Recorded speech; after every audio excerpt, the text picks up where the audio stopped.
আসসালামু আলাইকুম। প্রতি বছর আমরা রোজার শেষের দিকে ইফতার দিয়ে থাকি, কিন্তু এবার বছরে আমরা রোজার অনেক আগের থেকে প্ল্যান করে রেখেছিলাম যে এবারের ইফতারটা আমরা দিব রোজার প্রথম দিকে। আলহামদুলিল্লাহ, আল্লাহর অশেষ রহমতে এবার আমরা প্রথমেই ইফতার দিলাম মসজিদে।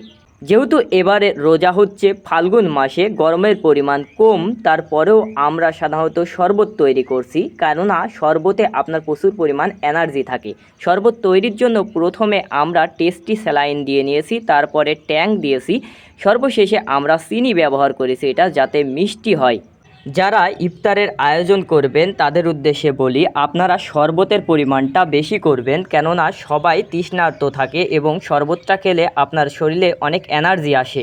আমরা আমাদের ইফতারের তালিকায় রেখেছিলাম বেগুনে পেঁয়াজু, আলুর চপ এবং ঘুগনি, যেটা ছোলা দিয়ে তৈরিকৃত, কেননা ছোলাতে প্রচুর পরিমাণ ভিটামিন বিদ্যমান রয়েছে, যা রোজাদারের শরীরের জন্য খুবই উপকারী। আমরা প্রায় 600 জনের মতো আয়োজন করেছিলাম এবং প্রতিটা প্লেটে প্লেটে সাজিয়ে রেখেছিলাম এবং দুই ধারে দুইজন করে মানুষ রেখেছিলাম যাতে তারা এসে বসে খেতে পারে। এবং আল্লাহর অশেষ রহমতে আমরা সব কিছুই পরিপূর্ণভাবে তৈরি করেছিলাম এবং আমাদের এ কাজে সাহায্য করেছিল রহিম চাচা, এবং সাথে আমাদের ইয়াং জেনারেশনের অনেক ভাইয়েরা অনেক পরিশ্রম করেছিল।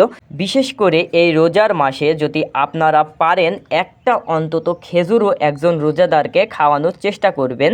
এবং আপনাদেরকে জানানোর চেষ্টা করি, আমাদের 600 জন মানুষকে খাওয়ানোর জন্য মূলত আমাদের খরচ কত হয়েছিল। আমাদের 27,000 টাকা খরচ হয়েছিল টোটাল।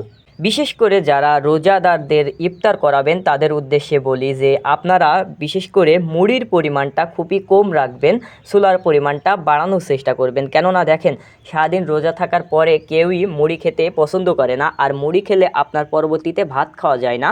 এজন্য আমরা মুড়ি খুবই কম দিয়েছিলাম এবং আল্লাহর অশেষ রহমতে আমরা এই বছর ইফতারটা দিতে পেরেছি। দীর্ঘ 1 বছর পর আমাদের মাঝে মাহে রমজান এসেছে। দেখেন, এর আগের বছরে আমরা যারা একসাথে রোজা করেছিলাম তারা অনেকেই কিন্তু কবরবাসী হয়ে গেছে। মহান আল্লাহ পাকের অশেষ শুকরিয়া যে আমরা এই বছর রমজান পেয়েছি, তাই সকলেই চেষ্টা করব রোজা থাকার। তো যাই হোক, আজকের ভিডিওটা এই পর্যন্তই। আসসালামু আলাইকুম।